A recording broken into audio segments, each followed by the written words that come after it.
Hello, my dear future chartered accountants. This is CH Chinmay Hegde, your learning partner for CA Final, FR, and SFM. We are moving on with FR update problems, upgradation classes. Just a reminder, these are not regular classes, not a substitute for regular class or for crash course class. These are the problems which are solved by SEI in recent publications such as study material, latest study material, RTP, MTP, and suggestion answers. The material for these things is available in my Telegram channel, FRSFM by Chinmay Hegde, the link for which is available in the description. So please make sure that this material PDF is available to solve these problems. So we have solved till Ind AS 109. We have done quite a few problems. Let us move on and try to focus on finishing this chapter today. So let's go to the next question. Hope you have the material with you.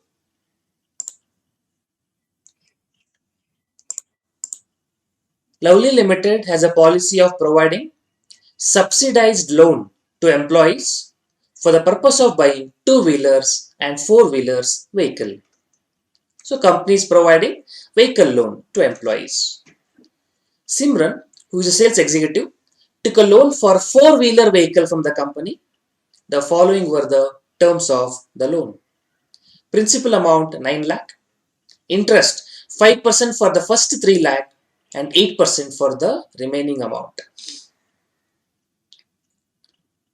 Read this carefully. 5% for the first 3 lakh, 8% for the remaining amount. How much loan taken? 9 lakh. So first 3 lakh will have 5%, remaining 6 lakh, 9 minus 3 will have 8%. Loan disbursed date 1st of April, tenure 3 years, prepayment, full or partial payment at the option of employee. Simran shall remain in service till the end of the loan ends. The principal amount should be recovered in 3 equal installments at the end of each year. Principal amount. So 9 lakh divided by 3, I think 3 lakh each year, and will be first applied 8% interest bearing principal. The accrued interest shall be paid on annual basis. So what do you mean by will be first applied to 8% applied on first being principal? It means interest being principal means. So out of 9 lakh, when you pay 3 lakh, you repay principal amount of 3 lakh. Which is repaid? 5% is repaid or 8% is repaid? Because if 5% is assumed to be repaid, then remaining amount will be applied at 8%. And if 8% applied to be repaid, then remaining will be depending on whether first 3 lakh or next 3 lakh. Are you getting the point? Which portion of the interest is being taken out? They are telling when you repay principal, 8% portion being taken out. They have clarified it. Accrued interest shall be paid on annual basis. The market rate for comparable loan available to Simran is 12%. Following table shows expected contractual cash flows from the loan given to Simran.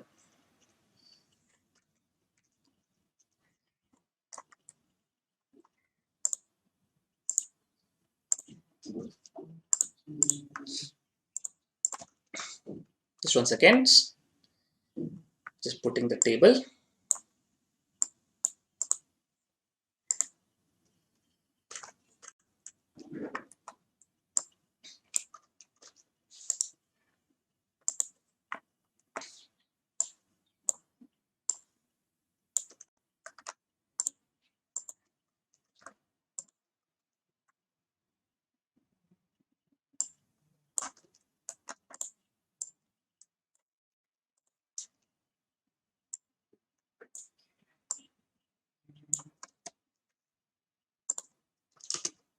Okay. So what is the table given? The best thing is they only have given the table. You don't have to calculate anything, but understand the table. So how much loan given? 9 lakh. They only have given 9 lakh. Loan given. How much you are going to collect? They said principal will be recovered in 3 equal installments. So 3 lakh in first installment, 3 lakh in second installment, and 3 lakh in third installment. So 3 installments are collected. So how much will be remaining principal amount then? Out of 9 lakh loan given, if 3 lakh is repaid, I think balance will be 6 lakh. I think it should be printing mistake, or I think it should be one line above. I think let's understand this as one line above. Maybe my alignment error also. Let's take it like this. I think this looks better.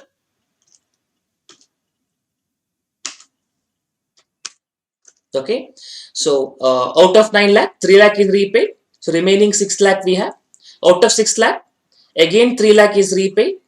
Remaining 3 lakh we have. And out of 3 lakh, 3 lakh is repaid and 0. Hope you understood the element with respect to the principal part of it. Now let's come to the interest part of it. How do we calculate? Look at it. First 3 lakh, 5%. So 3 lakh into 5%, 15,000. And next remaining 6 lakh into 8%, 6 lakh into 8%, 48,000.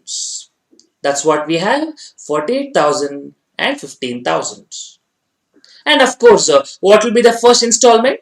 Principal along with this interest. So 3 lakh 48 plus 15,000. This will be the first installment.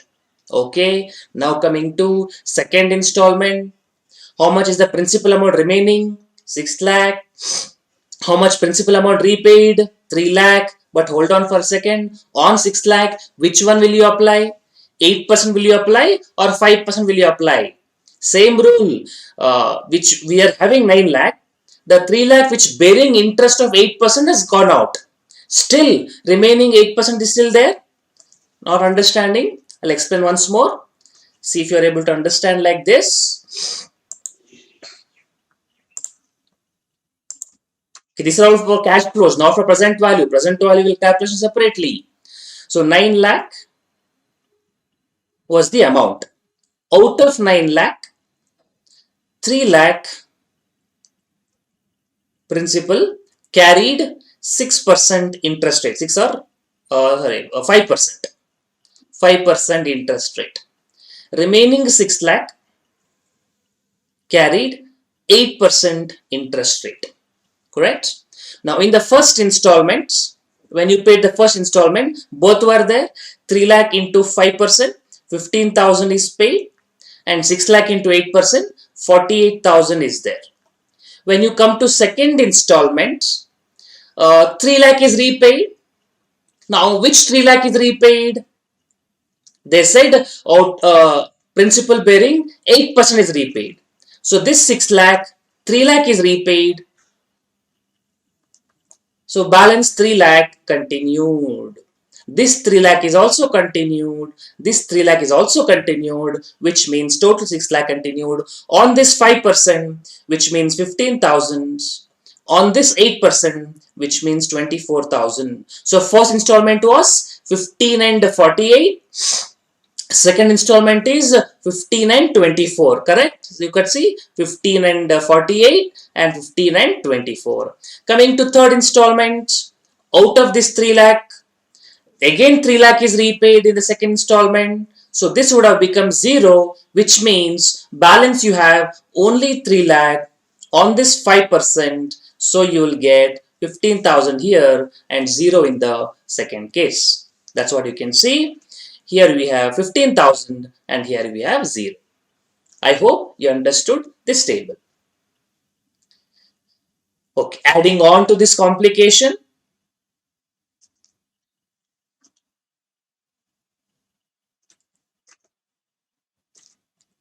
Simran prepays 1 lakh on 31st March 2019. That is during second installment. At the end of second installment. So if you prepay 1 lakh, so this actual 3 lakh will become now only 2 lakh. Understood? Because 1 lakh is prepaid. So balance continued only will become 1 lakh. Yes, will become 1 lakh. I mean, 1 lakh is repaid, balance will become 2 lakh. Obviously, that is still under 8% category, sorry, 5% category. That will become revised interest rate for next year. We'll come to that later.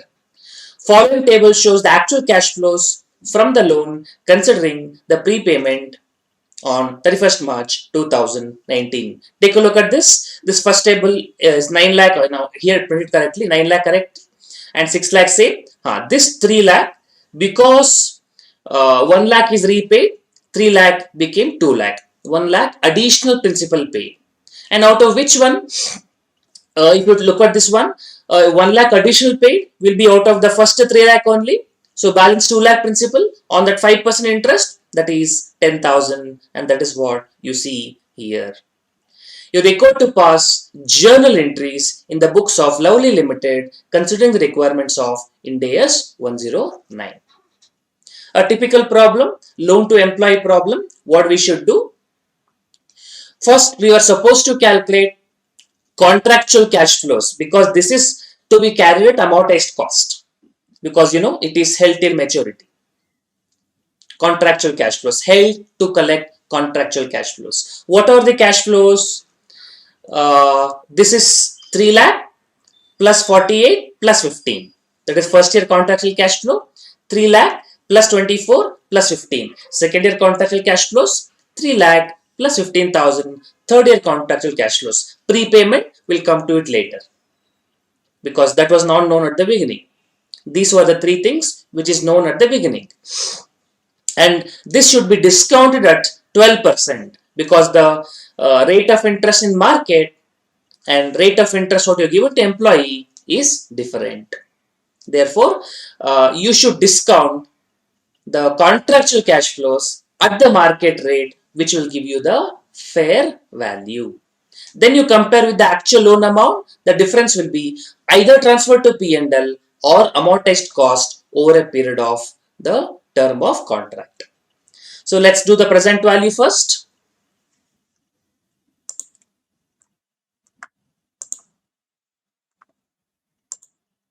So I'll just show you the table what institute has given.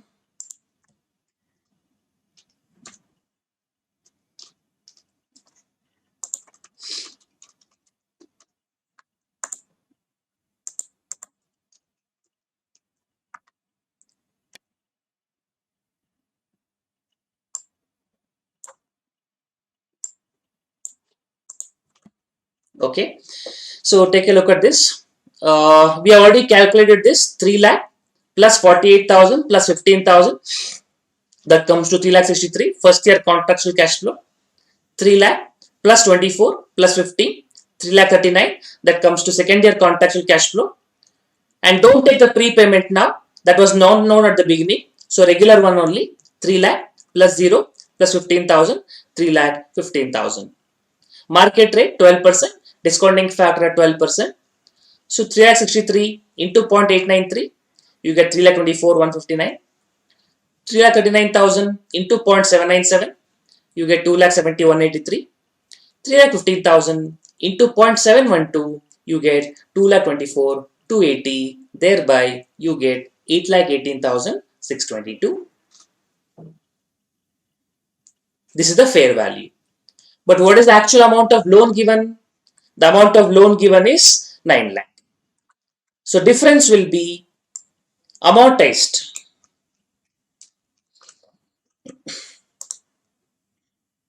cost over the term of the loan.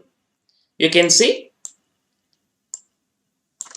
the benefit to Simran employee is considered as employee cost, because question also said until this loan is repaid, the person has to remain with the employer, which means you get the service of employee. So difference will be treated as prepaid cost, amortized cost. So apportioned across the life of the loan, which is 3 years. Over the period of the loan, minimum period which the employee must remain in service. Hope you are getting it. Journal entries on 1/4/2017. For this particular thing, if you have to pass on 1/4/2017, journal entry will be straightforward.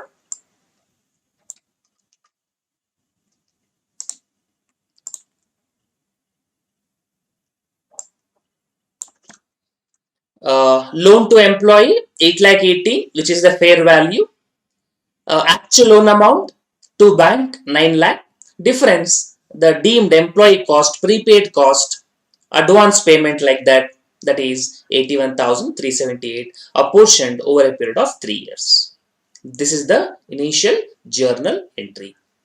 So please take a look at this. Let me see. If you have any doubt, if you want, you can take a screenshot of this and copy it down later.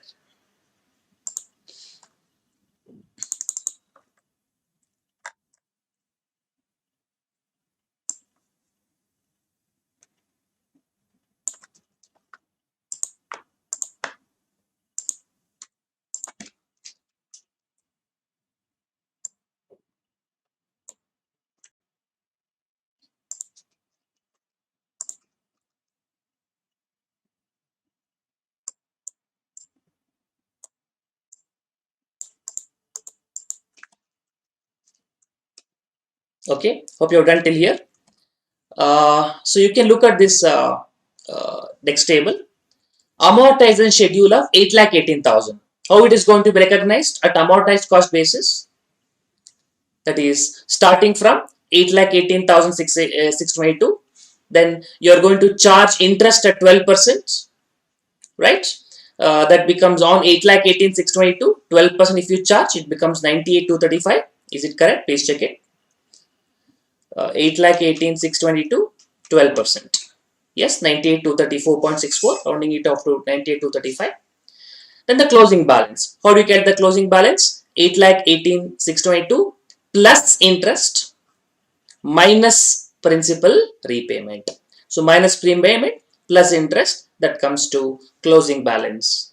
On the closing balance 5,53,857, again you add 12%, that comes to 66,463.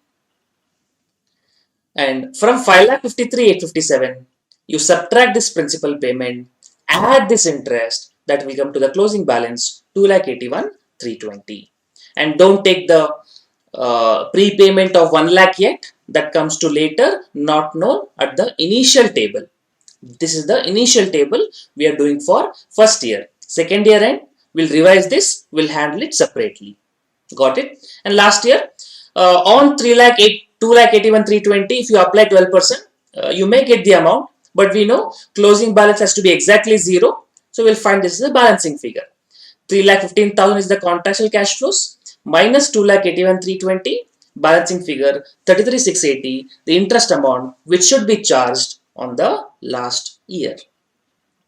Okay, so you got these amounts. Then we'll pass journal entry for these things. On 31st March 2018, what is the journal entry that we are going to pass?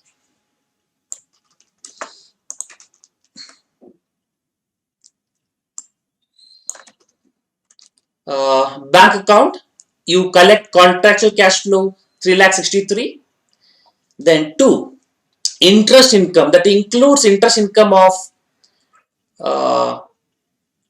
98,235, and balance amount is towards principal. So 3,63,000 collected minus 98,235, balance is towards the repayment of the principal amount. That's the entry for the first installment collected. And one more thing also will come in the first year. Can you think what could be that? That is, this prepaid employee cost should be spread across 3 years, right? Divided by 3, that will also come. So here we do employee benefit cost to prepaid employee cost.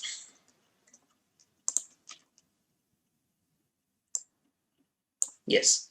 So that prepaid employee cost, like an advance of 87,378 was there. You spread across 3 years, divide by 3, you get 27,126. So employee benefit to prepaid employee cost 27,126. This is first year. Okay. Now 31st March 2019, what is happening? You're collecting the second installment, but in addition to that, you're collecting one more thing, which is the prepayment. So let's do one thing. Let's pass journal entries according to that sequence. So on 31st March 2019, what is happening?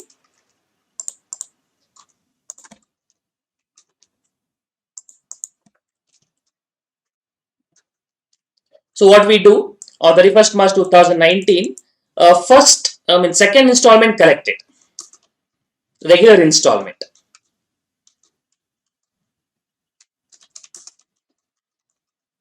That we will pass a regular journal entry like the way we solved, and then we go for the prepayment part of it, right? So second installments collected, what will be the journal entry, and whatever employee cost allocation.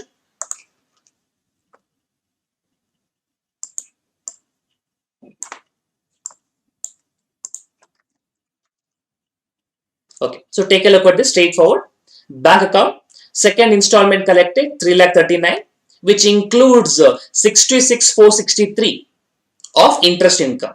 So 3,39,000, which includes 66,463 of interest income. So bank to interest income, remaining is towards loan, that is to loan to employee, that is principal portion.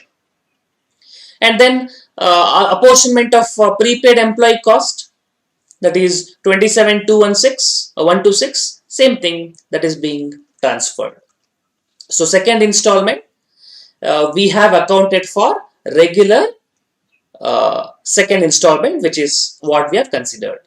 In addition to this, what is happening now, that is a prepayment of 1 lakh. So on 31st March 2019, a prepayment of 1 lakh is taking place.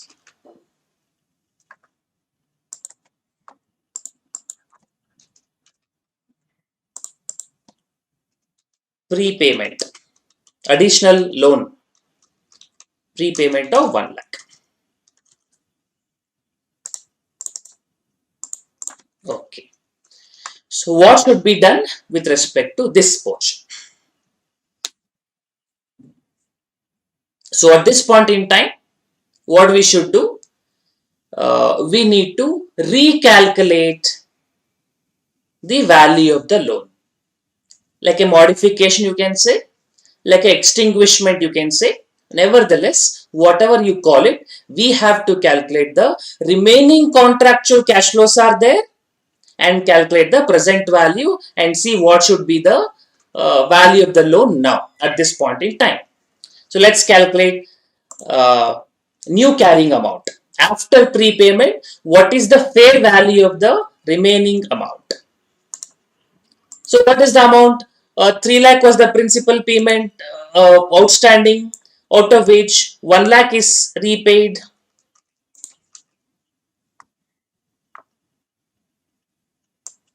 So what is the amount? If you prepare the contractual cash flow, contractual cash flow will be 2 lakh, right? Because if you remember 3 lakh, you have written also. Question also they have given actually. 2 lakh, right? Principal outstanding. And on that interest income of remaining 10,000. So what is the contractual cash flow I receive at the end of the next year, third year end? 2 lakh 10,000. I hope you got that point. So 2 lakh plus 10,000, 2 lakh 10,000. This 2 lakh 10,000, discount it at, don't take third year discounting rate, okay? Many people will do this mistake. Sir, we are doing third year cash flow. So I'll do third year discounting rate. What is third year discounting rate? That is 0.712. Don't take that. Don't do that mistake. Third year, that is standing from first year. At which point of view you are standing should be looked at. Now, 2 years are over. We are standing on 31st March 2019. This is the cash flow for the immediate next year, 31st March 2020. Only 1 year remaining. So take only the 1 year discounting factor. Don't take the third year discounting factor. Be very careful about this particular point. Standing from second year till the third year, which means it is not the discounting factor for the third year. It is discounting factor for the remaining 1 year. Hope you got the point. So that comes to 1,87,530. That is the revised book value or fair value standing at the end of second year. But what is the carrying amount? Take a look at this amortization schedule. This will be 2,81,320, right? This will be the book value as per the original amortization schedule. So if everything happened according to the expectation, 2,81,320 would have been your amount. But on revision, to 1,87,530 will be our amount. So difference, that is 53,790, is the adjustment which is going to be required. So adjustment required in two accounts. One, the loan amount, and the second, the prepaid employee cost. That also requires adjustments, and both these adjustments will be, of course, you take it from bank, remaining amount will be transferred to the P&L account. Hope you got the point. So take a look at this. If you want, take a quick screenshot. If you have any doubt, you can ask.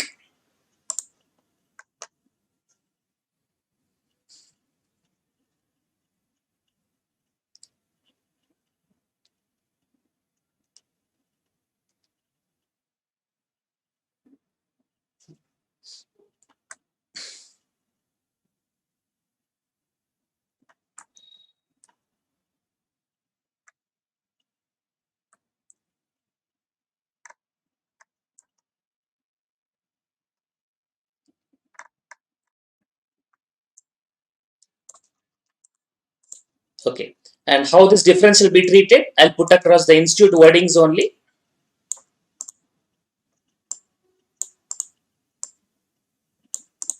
So that you can read it.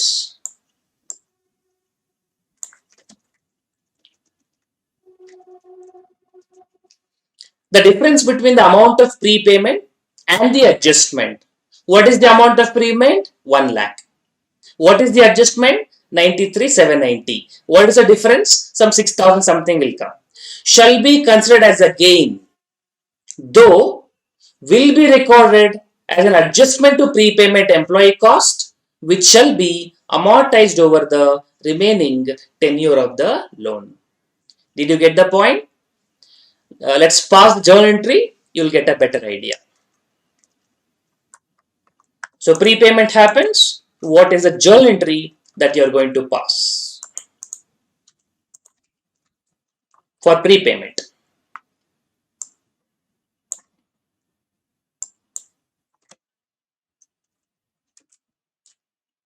1 lakh you collected, so bank account debit. And what is the adjustment to the employee account?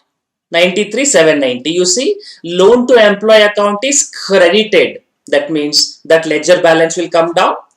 So when 2,81,320 the balance come down by 93,790, it comes to our required amount 1,87,530. And remaining amount where we have transferred, we have transferred to prepaid employee cost 6210. That's what this statement is all about.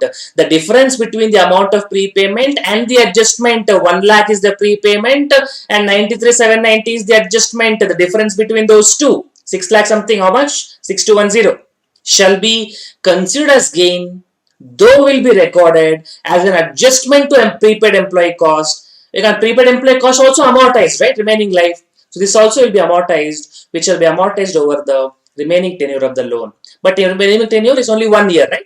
So everything will be taken to P&L account in the next 1 year. Okay. So what will happen to the amortization schedule for the next 1 year now? Only 1 year remaining, will not be a difficult one. So anyway, I'll just put across what institute has shown. What is the outstanding amount now after the adjustments? It is 1,87,530. Interest you add at 22,470. Balancing figure you can say 2,10,000 is the last cash flow minus 1,87,530. 22,470, that is what interest income. Journal entry will be what? Bank account debit 2,10,000. To loan to employee 1,87,530. To interest account interest income 22,470. And what will happen to the amortization of employee cost? I'll just show it to you. The same table what institute has shown.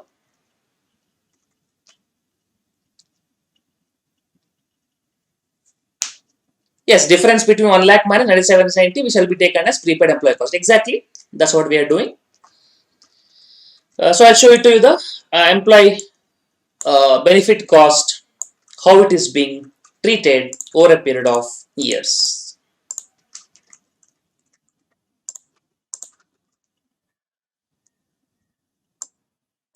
You see how the balance was there. When you record initially, it was 81,378.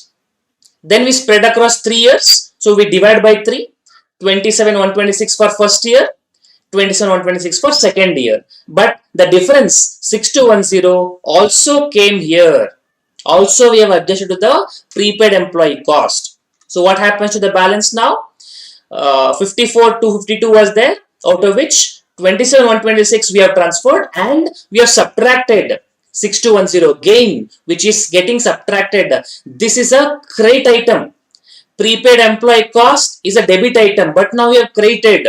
Also, that is a cost, but we have a gain. So, on a net basis, subtract. 54 to 52 was the opening balance. Amortization 27 126 you subtract. Gain 6210 you subtract. Remaining comes to 20,916, and that will be transferred to P&L account in the next year. I hope you got this point. So journal entry will be last year journal entry. We'll quickly just post the institute solution. You can take the picture of this quickly if you want. Okay. Last year journal entry. Bank account debit. You collect 2,10,000.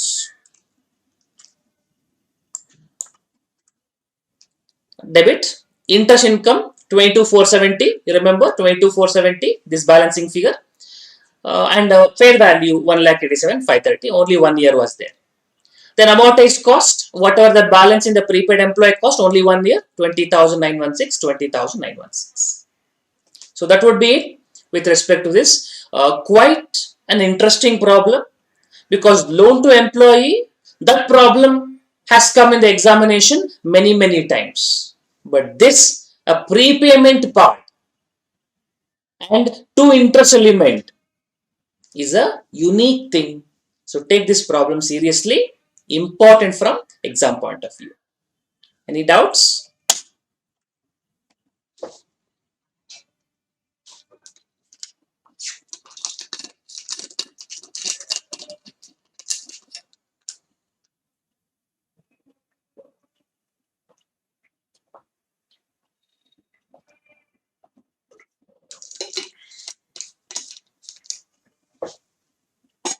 Okay, so let's go further.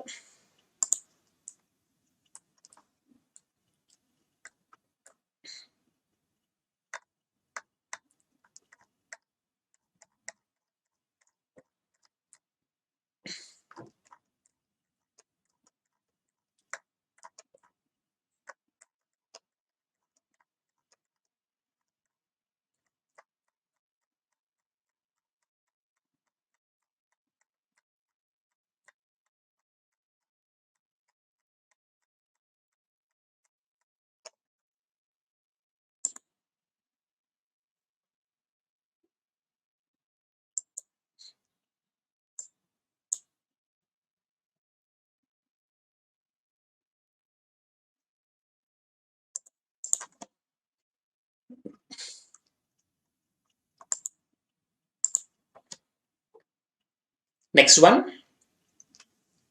ABC Bank gave loan to customer Target Limited that carry fixed interest at 10% per annum for 5-year term and 12% per annum for a 3-year term. 10% per annum if you are taking 5-year loan, 12% per annum if you are taking 3-year loan. Okay, if you take for a longer period, maybe you get at a cheaper rate. Additionally, the bank charge processing fee at 1% of the principal amount borrowed. Target Limited borrowed the loan as follows: 10 lakh for a term of 5 years, 8 lakh for a term of 3 years. Compute the fair value of initial loan recognition in the books of Target Limited, and how will the loan processing fee be accounted? Actually, very simple problem. Anyway, just read it once.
Okay, fine. So straightforward thing actually. The solution is this. Loan processing fees should not be taken to P&L immediately. Just like an interest, processing fees also is a borrowing cost which should be spread across life of the loan, but not divided by number of years. It should be part of effective interest cost. That's what institute also says. Let us read quickly. Uh, Loan from ABC Bank carry interest of 10% for and 12% for 5 and 3 respectively. Additionally, there is a processing fee payable at 1% of the principal amount on date of transaction. These facts are the case. It is assumed that ABC Bank charges all customers in a similar manner and hence represents the market rate of interest. Obviously, we are assuming this 10 and 12% is market rate of interest. Otherwise, why will the bank give you at a cheaper rate or charge you a higher rate? You don't have any real party transaction with them. So when nothing is given, we assume these are market rates. Amortized cost is computed by discounting all the future cash flows at the market rate. Further, any transaction fees that are integral part of the transactions are adjusted in effective interest rate and recognized over the term of the instrument. So first fair value 10 lakh. The amount of loan 1% they charge, which means 10,000. So fair value initial recognition 9,90,000. Second loan 8 lakh. 1%, which is 8,000, it comes to 7,92,000 fair value. So how are you going to calculate then? You are going to calculate the effective interest rate. How effective interest rate will be calculated? Whatever is the future cash flows discounted at 10% and 12% respectively, and present value should come to 9,90,000. IRR methods, we assume a rate, of course we assume a higher rate and see whether the present value come to 9,90,000. Let's say for the 10% we assume a higher rate, let's say 11% or let's say 12%. At what rate it comes to 9,90,000? Between the 10 and that 11 or 12, we try to interpolate IRR method, maybe 10.38, 10.25 or 11.1, I don't know, whatever interest rate comes, and that is representing the additional percentage whatever you get, that represent the cost of the processing fees, and that's what they've given. So should we calculate that? Let's read the problem.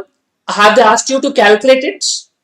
Compute the fair value, we have done it, and how loan processing fee will be accounted, that's what they've asked. They've not really asked how much will be the effective interest rate. So we're just telling it will be accounted as a adjustment in effective interest rate. That's how the accounting will take place. That much is sufficient. If you have time in the exam, depending on the marks allocation, you can choose to calculate. But I hope you know how to calculate. I've explained it earlier. IRR method, more of an SFM area. Hope you got the point. Any doubts? Shall I move further?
Okay, good.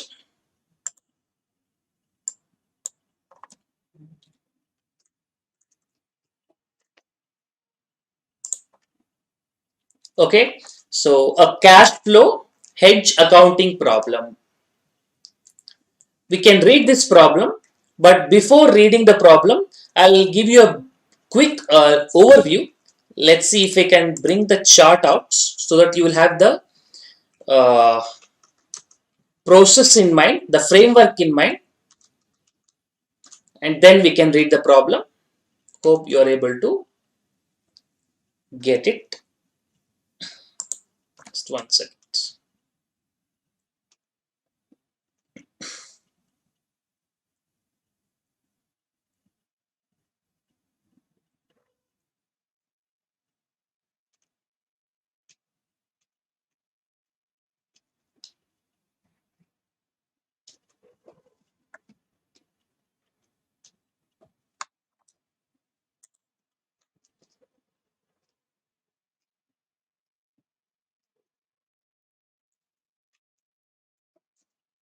Okay.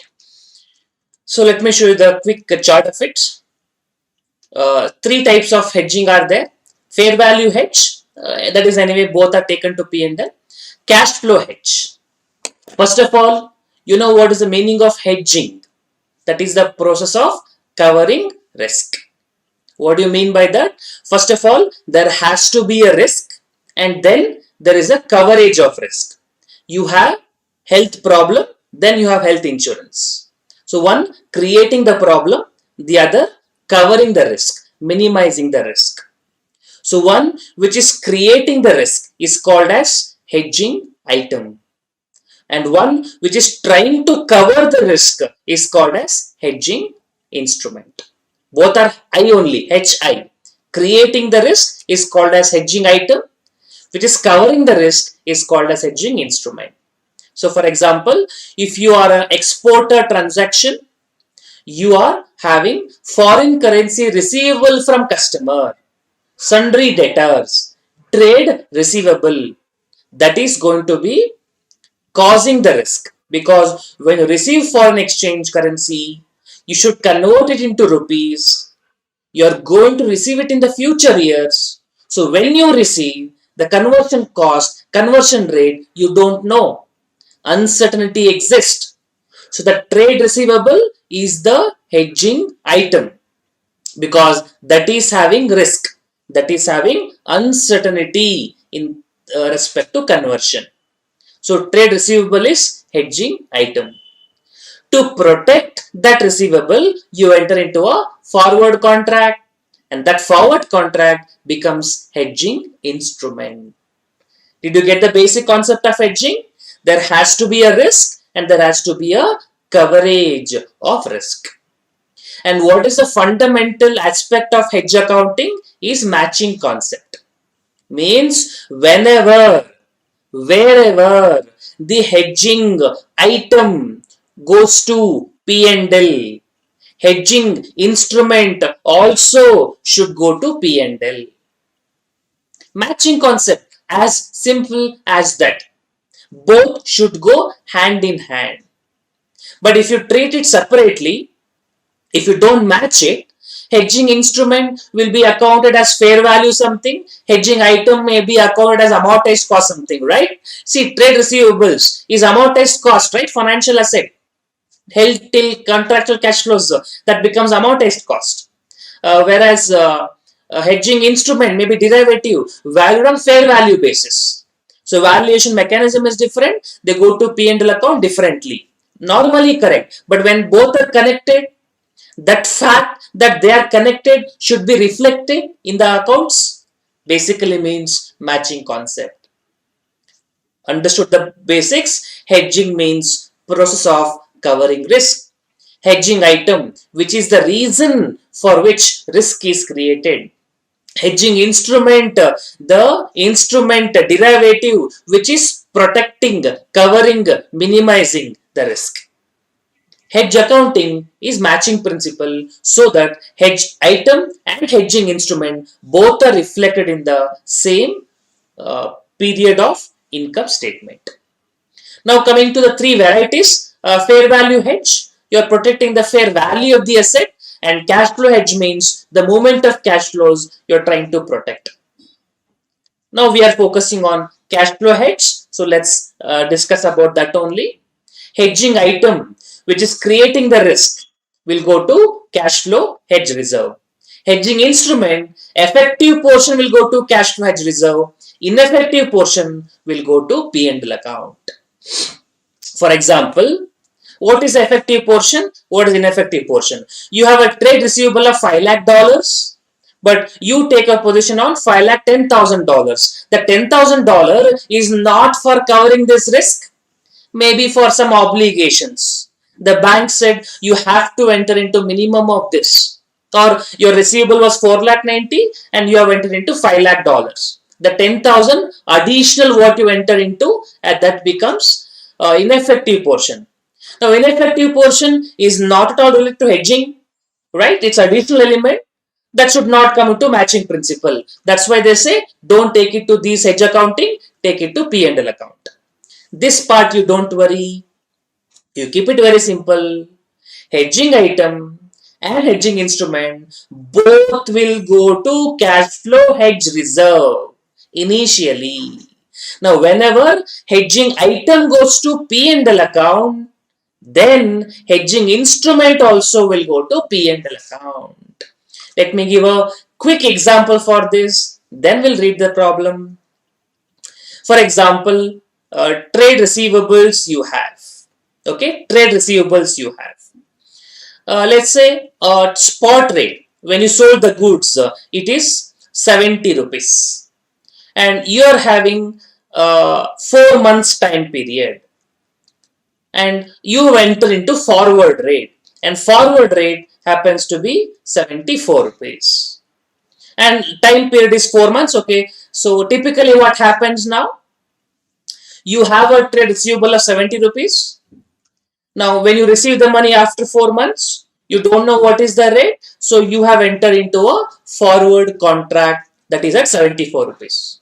Now, tell me, in this situation, does the market rate affect your transaction? Does the market rate affect your cash flow?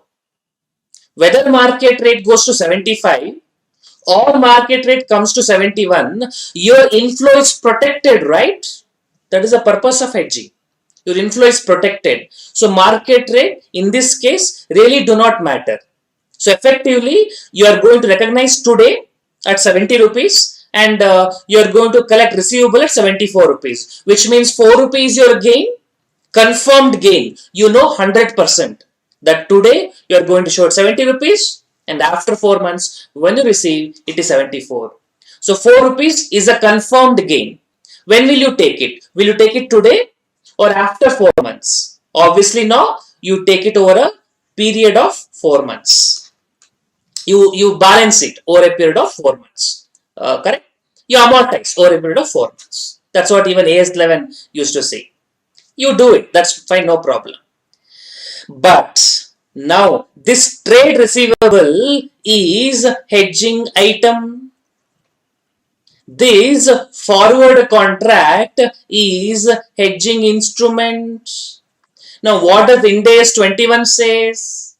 You have to value at the end of the year trade receivables on closing rate basis. Suppose this is on 1st of Jan and this is 30th of April. In between 31st of March comes and the closing rate, suppose it is 72.5. 72.5. So 70 was the spot rate, closing rate is 72.5, which means based on the reassessment on the closing rate, the gain of 2.5 will come. Correct. And where will you take the gain of 2.5 to? As per Ind AS 21, that is the foreign exchange adjustment. This is taken to P&L account. Absolutely right. And this 74 is a forward contract you have entered into. So, forward contract means it is a derivative to be valued on fair value basis and a fair value is also taken to P&L account. Correct? That means we have treated separately. Trade receivables accounted separately and this forward contract treated separately. Now, we are going to see them together. That is, what we are going to do, this valuation we will do, but Don't take it to P&L, take it to cash flow hedge reserve. This hedging instrument also you recognize fair value, but don't take it to P&L, take it to cash flow hedge reserve. So effectively, both of them are reported in OCI and not in P&L account. Get the point? And then come to this picture. That is, whatever the amount 4 rupees is there, that we should come to P&L. So 4 rupees over a period of 4 months, 3 months over, so 3 rupees. That 3 rupees will be taken out from cash flow hedge reserve and put into P&L account. So trade receivables valued on closing rate basis. Hedging instrument valued on fair value basis. Both of these changes are taken to cash flow hedge reserve. And one more element which is taken out from cash flow hedge reserve and to P&L account, the gain amortization. So next year everything will be closed because again you do the same process and all the accounts will get closed and the net gain of 4 rupees will be reflected in the P&L account. So basically hedge accounting is a circus to value the assets on fair value basis, at the same time follow matching principle for P&L account, taking the help of cash flow hedge reserve. Okay, so hope you got the point basics. Let's see the problem. Let's apply in this case. Basic concept you remember, wherever the hedging item goes to P&L, in the same here, hedging instrument also should go to P&L. That we will make sure with the help of cash flow hedge reserve as a supporting ledger, as an intermediary ledger. Hope you got the point. Let's read it.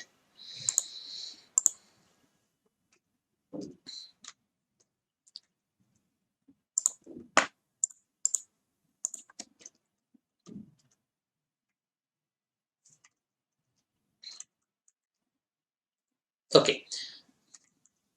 Besides the construction activity, Building and Co Limited is also engaged in trading of copper. Okay, so they trade in copper. On 1st of April 2001, it had 100 kg of copper consisting of 70 rupees per kg, totaling 7,000. 100 into 70, 7,000.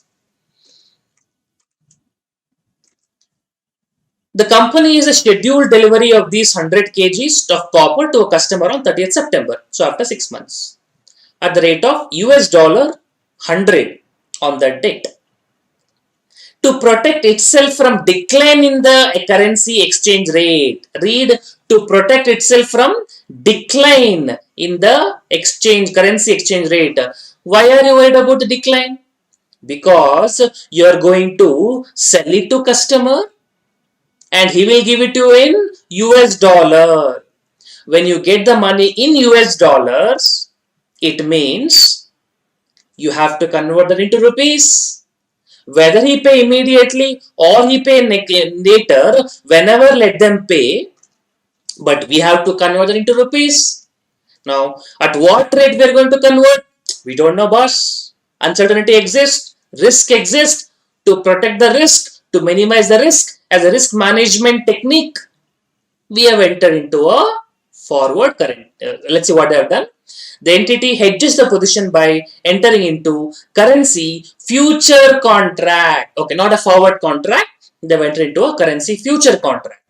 So you are going to have a trade receivables. You are not having yet. You are going to have a trade receivables, and for that you have entered into a hedging. That is currency future contract for the equivalent currency units at 76 per USD. The future contract matures on 30th September 2001. The management performed an assessment of the hedge effectiveness and concluded that a hedging relationship qualifies for cash flow hedge accounting. So they only have given, you don't have to worry about this type of accounting, type of hedging. The entity determines the documents that changes in the fair value of the currency future contract will be highly effective in offsetting the variability in cash flow of currency exchange. They are connected.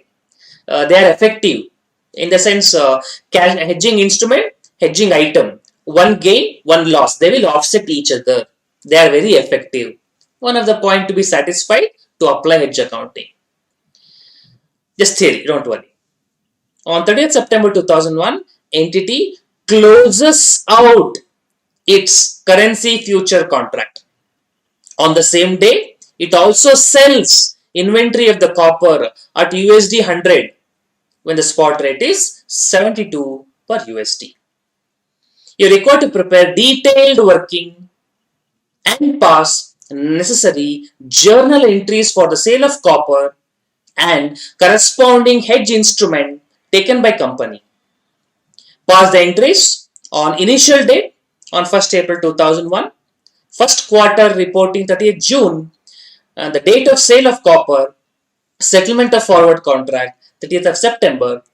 Assume exchange rate as follows and yield at 6% per annum. Yield means discounting rate. I think this small alignment issue is there. Yes, I think I should do small alignment change.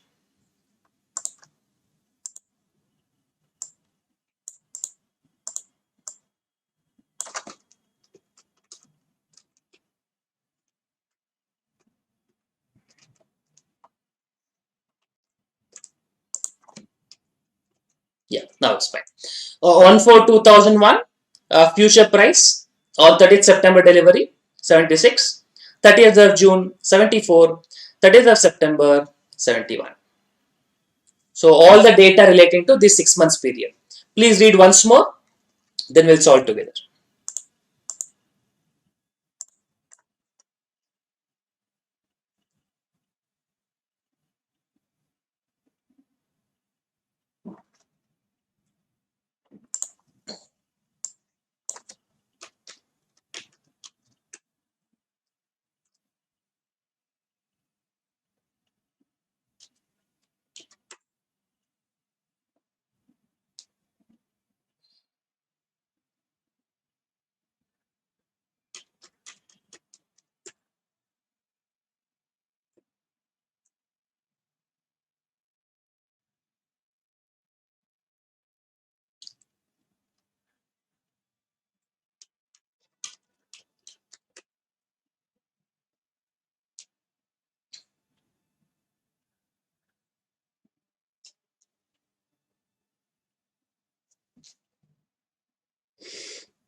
Okay, so hope you have read it once more. Let me give you the overall process now. What happened on 1/4/2001 to X1 they said, so 2001 will take it. You are having a inventory of copper.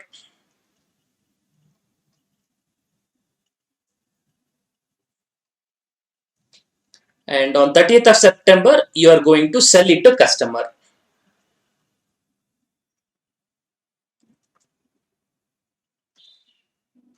Sale to customer. And in between 30th of June 2001, quarter end also come where we have to prepare the financial statements. Quarter end. Okay. So we have an inventory of copper, that is one. And second, you have entered into a forward contract.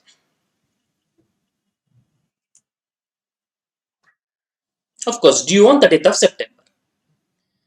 Now this inventory of copper, or I will say agreement to sell, you are going to sell. Two things are there. So this copper what you are having or agreement to sell what you are having, that is more of a hedging item. I don't say inventory of copper. Let's say agreement to sell. Agreement to sell copper. I will say that. Contract or agreement to sell copper. Now, hedging item. Is this going to be accounted now? that will not be satisfied, right? Because agreement to sell copper is to sell a non-financial asset. This is not a derivative, so it won't be accounted now. But forward contracts is for sale of US dollar. Forward contract is sale for US dollar, so that's going to satisfy as a derivative contract. Okay, anyway, so forward contract, this is a hedging instrument. Hedging instrument. Okay. Now, as per Index 109, hedging instrument is a derivative, so valued on fair value basis. Now, hedging item is not a derivative because you're going to sell copper. Copper is not a financial asset, which means agreement to sell copper is also not a financial instrument. Okay, not a forward contract actually, it's a future contracts. And it does not make difference, but still, let's be more closer. Okay. Now, this agreement to sell copper is not a derivative. Okay. But hedging in the future contract is definitely derivative valued on fair value basis. So, if you don't apply hedge accounting, what will happen? Can you tell me what will happen if you don't apply hedge accounting? This derivative fair value transferred to P&L account. But corresponding this derivative is not recorded anywhere because it's not a derivative as per not a derivative as per Index 109. So what will happen? Mismatch will happen. This derivative fair value, you are supposed to take it to P&L account. Correct? But by applying hedge accounting, you don't take it to P&L account, you take it to OCI. Now, this will be accounted on 30th September, right? When you sell it to customer on the date of sale, you will pass an entry, either cash or debtor account, trade receivable or cash to sales. Means, when is it hitting the P&L account? When you're recognizing the sales. At that point in time, this amount also you transfer it to P&L account.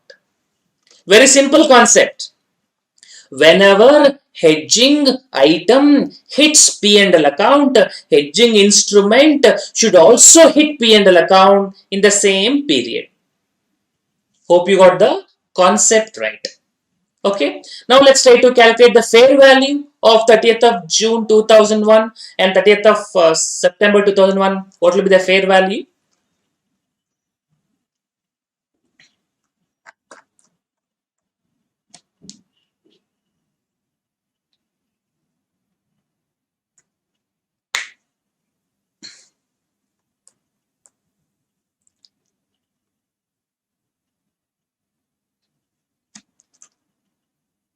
Okay. I'll go to next slide. Hope if you want, you can take a quick picture of this or you can take it down.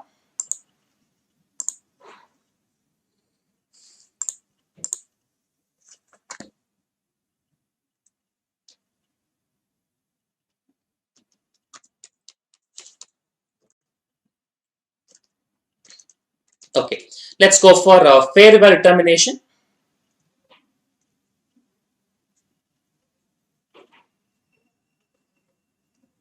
Usually they used to give fair value, but now they have to account for it.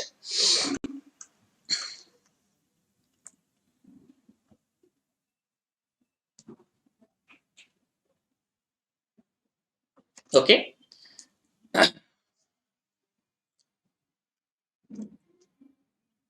Okay. 3 dates. How do I record? Okay.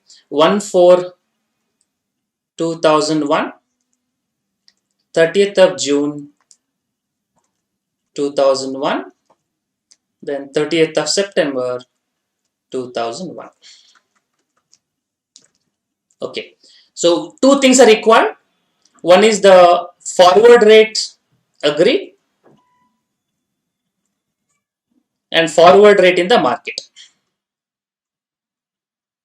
Forward agreed as per your contract, and this is agreement to sell. So forward rate agreement is like a sell rate, and forward rate in the market, that will be like a buy rate. The difference will be your gain or loss. Okay. Now 1/4/2001, the forward rate what you agreed is at what rate? Huh. Equivalent units currency at 76, right? You agreed for 76 per unit per USD, and market rate on 142 is also 76. So actually there is nothing, right? No difference. So gain or loss is zero. Okay, actually we should not stop at gain or loss. We should go for one more step actually. We should apply that present value factor, discounting factor, that will give you present value because they have given a discounting factor as well, yield. So we will record it present value. Zero gain, discounting factor is how much? Not given, but still 6% is for the per annum yield. Discounted for how many periods? This is going to be settled on what date? This is going to be settled on 30th September 2001, and we want to do it now. Let's do quarterly compounding because this is our quarterly calculation. So what will be the quarterly calculation? 6% divided by 4, 1.5%, right? Per quarter. 1.5% per quarter. And how many quarters are there? April to June, June to quarter. 2 quarters are there. So how do we calculate?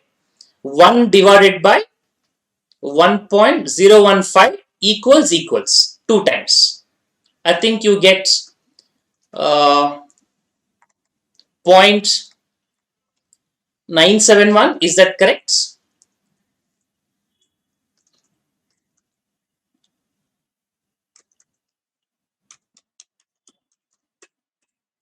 Point 9076, I think 0.971. So 0 into 0.971, that is 0 itself, because that will be usually the case. On the date of entry into contract, there will not be any fair value difference. Okay, on 30th of June 2001, the agreed rate is still 76, but market rate has changed.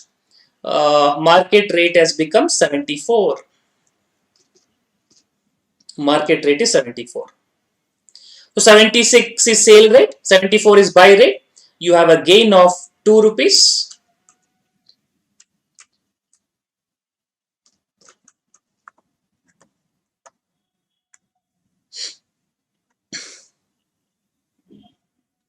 You have a gain of 2 rupees and discount it. But how many period discount? Only one period, because 1 month is 1 quarter is already over. So you should divide by 1.015. That is how much? 1 by 1.015, 0.985. I'll take 3 decimals, 0.985. So 2 into 0.985, 1.97.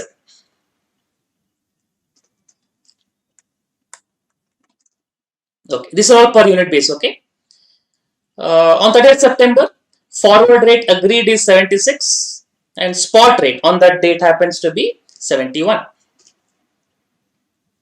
So gain of 5 rupees, and here there is no discounting factor. 1 rupee only you can take it, that comes to 5 rupees.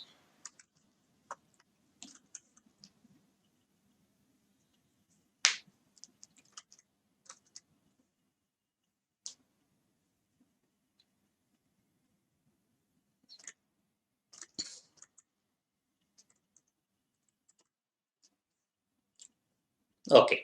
So this is all per unit basis, and how many units they are selling? They are going to sell a USD, 100 USD, right? So you can multiply it by 100.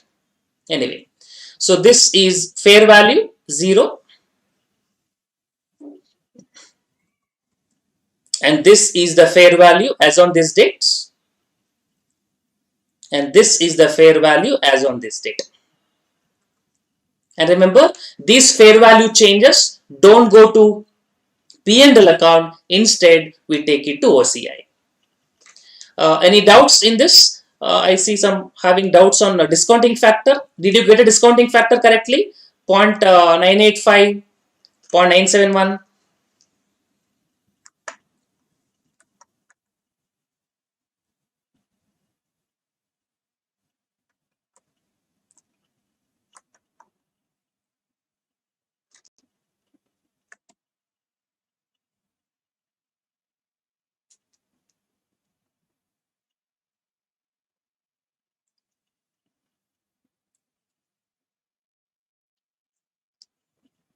Got it? Okay, very good. So I'll go for journal entry.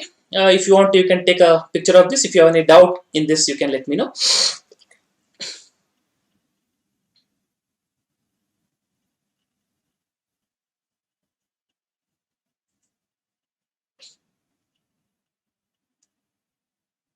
These are all gains. And if you want to apply SFM concept quickly, this is an agreement to sell, which is nothing but a short position. And when you take a short position, if the rate comes down, you start making profits. 76 coming to 74, coming to 71. So you are making profits. Okay. So let's go for journal entries.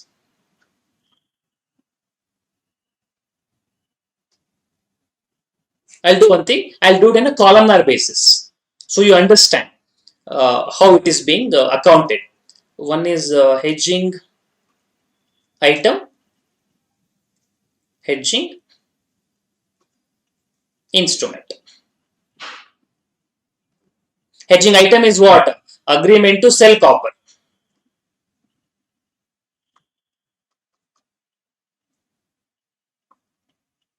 And what is hedging instrument?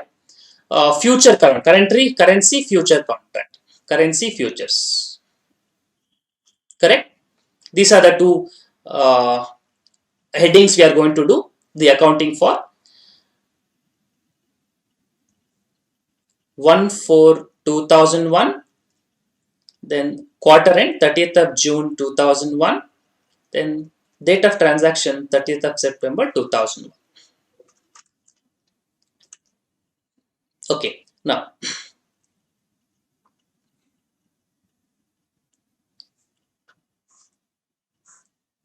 hedging item, agreement to sell copper. It's not accounted, not derivative. It's not a derivative because copper is a non-financial asset. So not derivative, so not accounted. An agreement is not accounted. Hedging instrument, it is accounted, it is derivative, but what is the value of fair value? Zero, right? The value of asset is zero. So it is derivative. Currency future is derivative, but fair value is zero. So not accounted. So that is with respect to 1/4/2001. On 30th of June 2001, again it is not a derivative. Same reason, not derivative, not accounted. On hedging instrument, that is currency future, it's a derivative. So fair value change, you have to account for it. What is the fair value change? 0 has become 1.97. So 1.97 is the gain. So what is the entry we are going to do?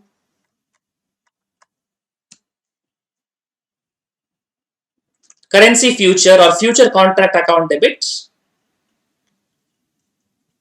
Future contract account debit to fair value gain. Fair value gain. But where do we this transfer to? In a normal accounting scenario, this fair value gain I would have transferred to P&L. But because this is an hedging instrument in cash flow hedge, I will not take it to P&L. I'll take it to cash flow hedge reserve. Basically, this will go to P&L. If you want, you can pass one more journal entry. Fair value account debit to cash flow hedge reserve within bracket OCI. Amount wise, I don't have the space here. Hope you understand. It is 0 becoming 1.97. So 1.97 minus 0 into 100 US dollar. I think you get 197. Right? 197.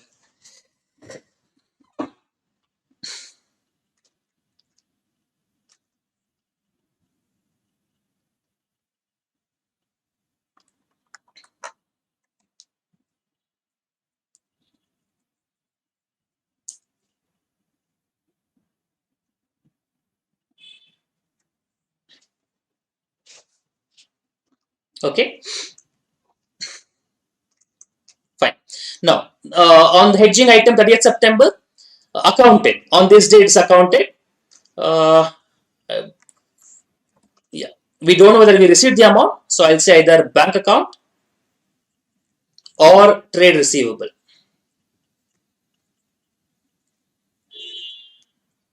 to sales or revenue from customer effectively goes to P&L. How much amount is going to be? 71 is the spot rate and USD 100. I think 7,100 then. Sorry, when inventory, well, the spot rate is 72. Spot rate is 72. So 72 into 100, 7,200.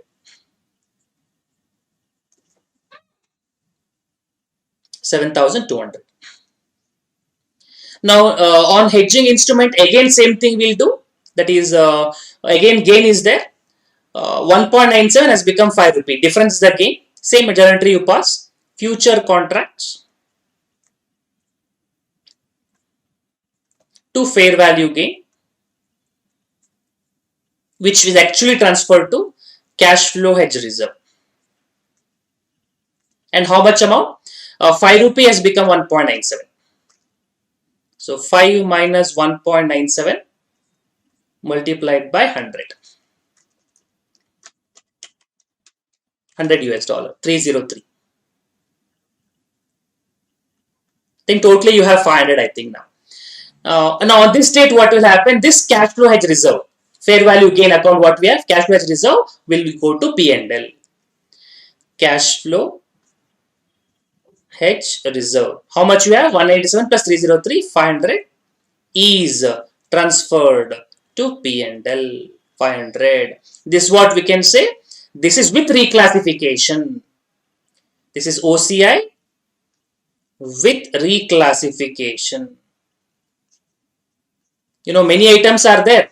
Once you transfer to cash flow reserve, it will be transferred back to P&L account. You have certain items, right? This is one of them, which is taken to P&L because in this date, on this date, revenue is recognized. That is basically in P&L. On the same date, hedging instrument corresponding amount also recognized in P&L account.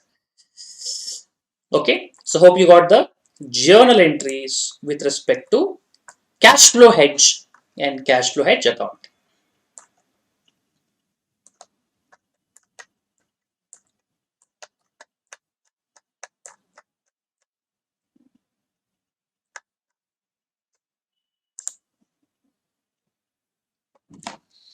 Simple, right? If you understand the hedging item, hedging instrument, accounting for it is not a big problem.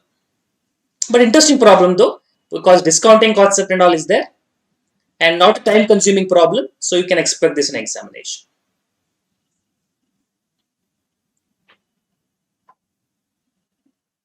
Okay, hope you got it. I'll go further.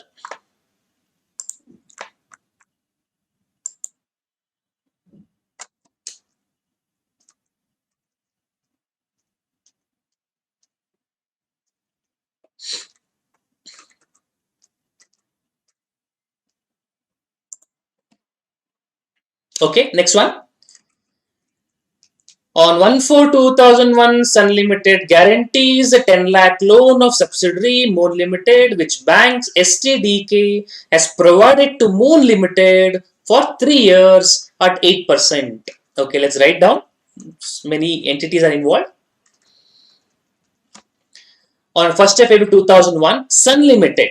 Okay, there is one company called as Sun Limited.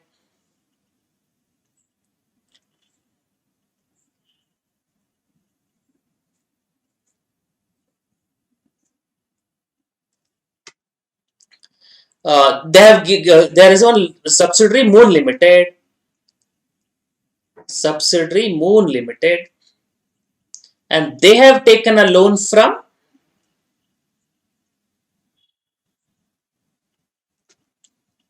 STDK Bank.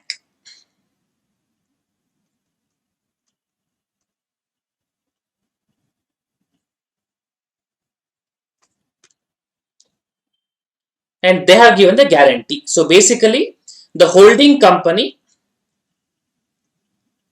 has given a guarantee for subsidiary company. Okay, so Sun Limited for this loan, they have given guarantee. On behalf of More Limited, they have given guarantee to STDK.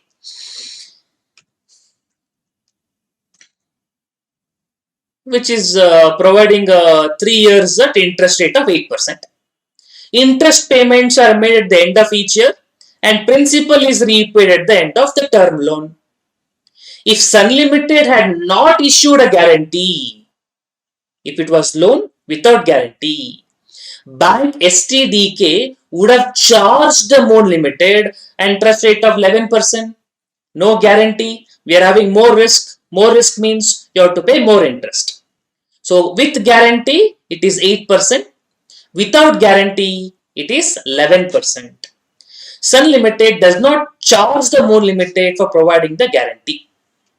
So Sun Limited is not paying anything, not collecting anything, not charging anything. Sun Limited not charging anything for collecting the for giving the guarantee. Sun Limited does not charge More Limited for providing the guarantee. On 31st March 2002, that is next year, there is 1% probability that More Limited may default the loan in the next 12 months. If More Limited demands the loan, Sun Limited does not expect to recover any amount from More Limited. Gone case. Entire loss is on them. On 31st March 2003, there is 3% probability that More Limited may default on the loan in next 12 months. If More Limited does default on the loan, Sun Limited does not expect to recover any amount from More Limited.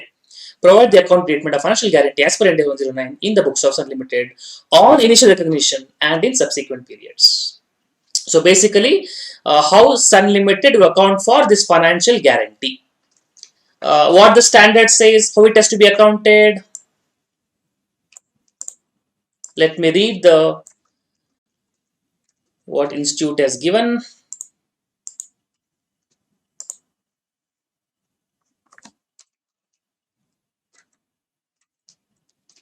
A financial guarantee is initially recognized at fair value. The fair value of the guarantee will be present value of the difference between net contractual cash flow required under the loan and net contractual cash flows that would have been required without guarantee. Understood? Very simple. Financial guarantee should be recognized at fair value. How to calculate fair value? With guarantee, without guarantee, what is the difference in the cash flows that you do present value, that is the fair value. So let's calculate what institute has given. I'll put across the same table.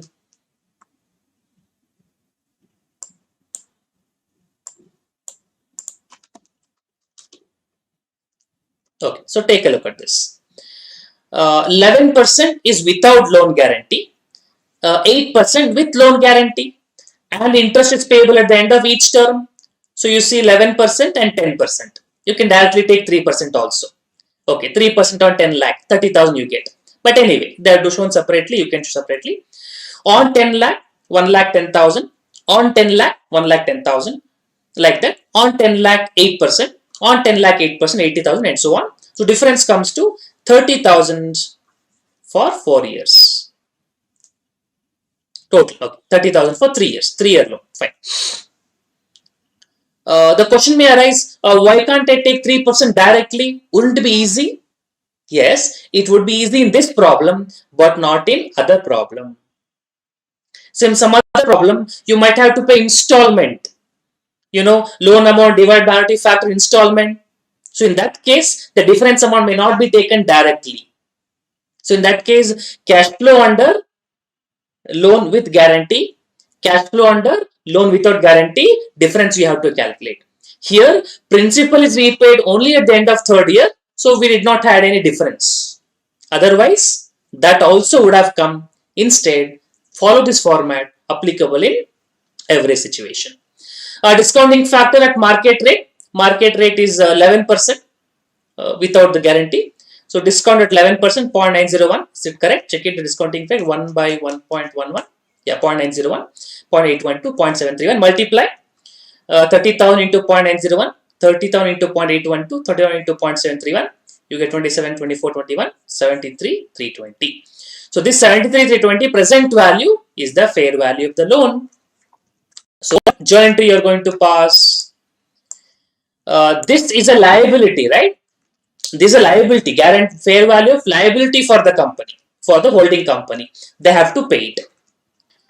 So what you're going to show?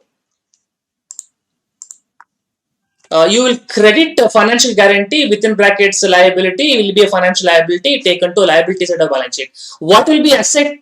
It will be an expense, is it? No, it will not be an expense. It is an amount recoverable from subsidiary. Sir, they have not charged anything. Correct. They have not charged anything does not mean it is free. It is a assistance given to subsidiary. It is a concession given to subsidiary. It is a support given to subsidiary. Indirectly, I will say it is an investment in the nature of equity in subsidiary. Remember, when holding company gives the subsidiary concessional rate loan, the difference, we don't take it to P&L. We treat it as investment in equity. If a concessional rate loan is given to employee, the difference we don't take it to P&L immediately. We take it as prepaid employee cost. If we have deposit with a container deposit and all with the suppliers, in that case, the difference is not taken to P&L immediately, is amortized over a period of time. Hope you get it point. So when the amount, any concession, any support given to subsidiary, don't take it to P&L immediately. It is in the nature of investment in equity. Therefore, you are going to account it as, of course, subsidiary company will account it as benefit received as an asset recovery. Anyway, so journal entry as given by the institute.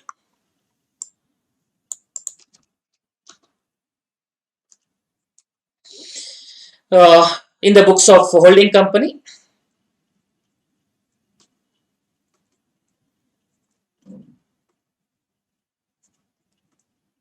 investment in subsidiary, the fair value to financial guarantee 73,320, and this value will be reassessed at the end of each year. If the liability increases, the loss will be transferred to P&L. The liability reduces, gain will be transferred to P&L.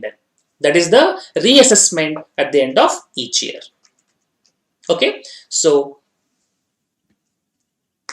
since the guarantee commission is not given, it is off the market terms. That is one reason. Second reason is it's also between holding company and subsidiary company. Related party transaction. When it is a related party transaction, we say it is not at market terms. We need to collect the fair value. We need to assess the fair value. Now, in this case, if the fair value happens to be 7320, but the holding company has charged something, let's say 50,000, then what entry would have passed? Bank account debit 50,000. Investment subsidy would have been 23,320. Understood the point? The fact that they're not charging is not the only reason. Main reason is between related party transaction. So whenever it happens between related party transaction, we say it may not be at market terms. You have to do fair value calculation.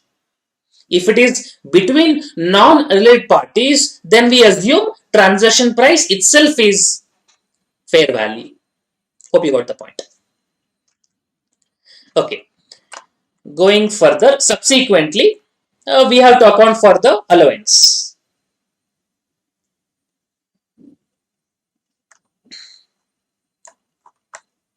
Okay, I'll just read what institute has given. Let's read together.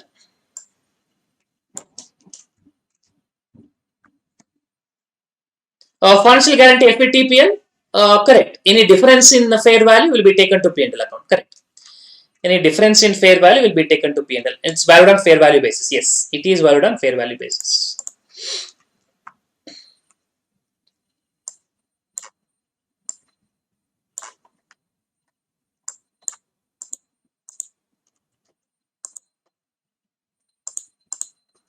Okay, so let me read what institute has given. Applicable for 31st March 2002. Subsequently, at the end of reporting period, the financial guarantee is measured, whichever is higher, amount of loss allowance amount initially recognized less cumulative amortization wherever appropriate. So as of 1st March 2002, there is 1% probability that More Limited may default on the loan in next 12 months. If More Limited defaults the loan, Sun Limited does not expect to recover any amount from the More Limited. The 12-month expected credit losses are therefore 10 lakh into 1%, 10,000. Okay, this is more like a statistics or expected value I should teach. So I'll just show it in a tabular format how this 10,000, I know 10 lakh into 1%, 10,000 you get clearly, but to give you a little bit better picture. So situation, then cash flow, probability, expected cash flow. Remember even SFM and all we did X multiplied by probability of X, then product X into P of X, X into P. That is what will give you E of X, mathematical value of expectation, like that. Situation, subsidiary defaults. Subsidiary don't default. Okay, if subsidiary defaults, probability is 1%, I'll say 0.01. Subsidiary does not default, no default, the probability is 0.99, remaining 99%. Okay, if subsidiary does not default, there is no cash flow, 0. If subsidiary defaults, how much you have to pay? Entire 10 lakh. And how much you recover? Nothing, 0. 0 minus 0 because any recovery, no recovery. So 10 lakh is the amount of cash outflow, no recovery. So 10 lakh into 1% means 10,000. This is 0 and therefore expected value, expected credit loss, you can say, expected credit loss, typically called as ECL method, that is 10,000. 10,000. That's how they got this amount of 10,000. Initial amount recognized is 51,385. What is the initial amount recognized? 73,320. Okay, on that you keep accumulating interest at 11%. That is 73,320 into 11% becomes 8065. Minus interest accrued 30,000 recovered. That is the 30,000 comes to 51,385. Okay, let me show you this table for more clarity.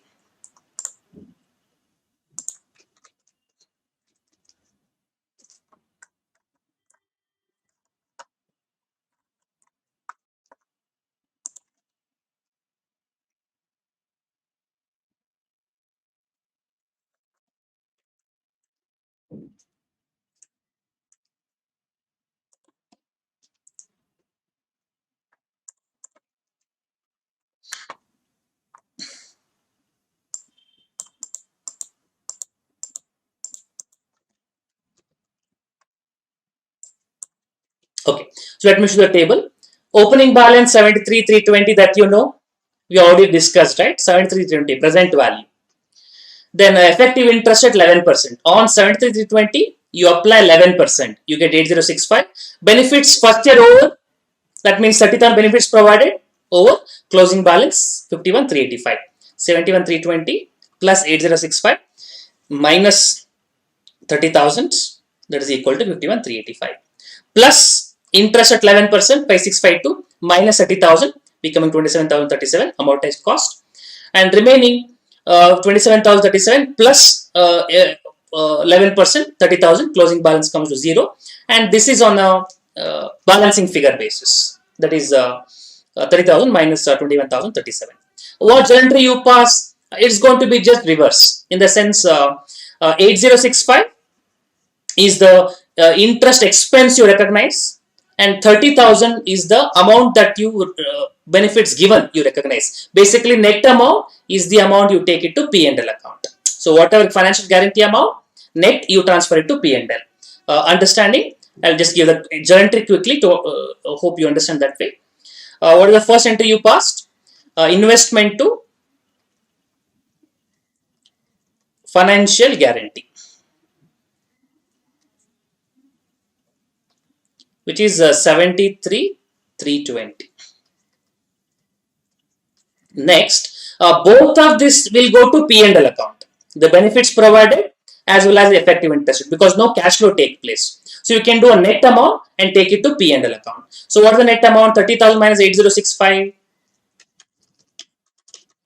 21,935. So that will be transferred to P&L account. So financial guarantee 21,935 to P&L 21,935. Like that, you transfer every year. The difference will be transferred to P&L account, and the difference will be to P&L account. So financial guarantee account will get closed, but investment amount will continue. That is the nature of equity investment. That will continue. Hope you got the point. How this 51,385 comes. 51,385.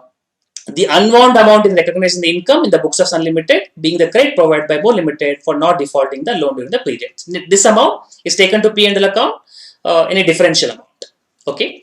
Hope you got this calculation of 10,000 and this table calculation.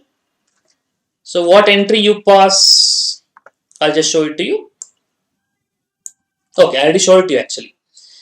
It is valued whichever is lower, right? The financial guarantee is valued whichever is higher.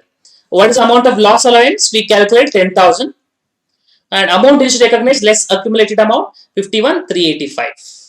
Whichever is less, whichever is high. High is 51,385. So from 73,20, it has to come to 51,385. The difference amount we already passed 21,935 is transferred to P&L account. Hope you got the points. Okay, 31st March 2003. What will happen? Then what will happen is probability. There is a 3% probability. Okay, what would happen in that case? 31st March 2003 next year. If I make it 3% probability, that means this is going to be 30,000. Right? 30,000. And what would be the balance here? This is as per 2737. But as per ECL, 30,000. Whichever is higher, 30,000. So we have to make it till 30,000. So what's going to be the journal entry in the last year? 27,037, but valuing at 2737 versus the ECL 30,000, whichever is higher, this becomes 30,000. So whichever is higher, so 30,000. So 51,385 should become 30,000 means. So second year, what is the entry you are going to pass? Financial guarantee account debit to P&L, not this difference. The difference what I just told you. 51,385 should become 30,000, which is 21,385. 21,385. And what is exactly 21,385? Simply you got it. Difference between closing balance. If you want the breakup of it, that is this 30,000, that is benefits provided because they are not defaulted. Then 5652 is the unwinding of liability. So 5652 and the difference 27,000 became 30,000. That difference also you are going to subtract. You are going to subtract how much amount? 27 became 30,000. 2963. Subtract 2963. You will get the amount. 30,000 minus 5652 minus 2963. That will come to 21,385. Anyway, that breakup part, you don't worry about it. You just account it as a fair value change. So last year, this 30,000, if nothing is defaulted, 30,000 will get offset with 30,000. Zero. Nothing will go. Zero will go to the P&L account on the last year. I mean, yeah, net amount will go to 30,000 and 30,000. Net amount will go to the P&L account. The investment amount will be remaining as it is. The guarantee amount is closed. So hope you got it. How to account for the financial guarantee also. So if I have to do a quick review of this, Financial guarantee is recognized in the books of holding company on fair value basis. Investment in subsidiary to financial guarantee. How do you calculate fair value? With loan, without loan, difference in the cash flow, discounted by, without guarantee, that is a market rate. That fair value you recognize initially. Then, if amortization has to happen, investment account is untouched. Financial guarantee is accounted on a this lower of either amortized cost or this expected credit value, whichever is higher. That's what effectively fair value basis. So amortized cost means opening balance, whatever it is there, plus interest unwounded minus benefits provided, the closing balance. Expected credit loss means whatever is the amount of cash flow into probability, the multiplier, the product is the expected cash flow, whichever is higher. You take this closing balance, compare it with the actual closing balance, difference amount, you transfer it to P&L account at the end of every year. I hope you got the point. So this is with respect to the financial guarantee accounting.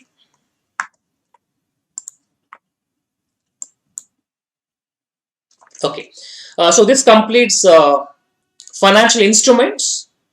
So we have done big three chapters: consolidation, business combination, and financial instruments.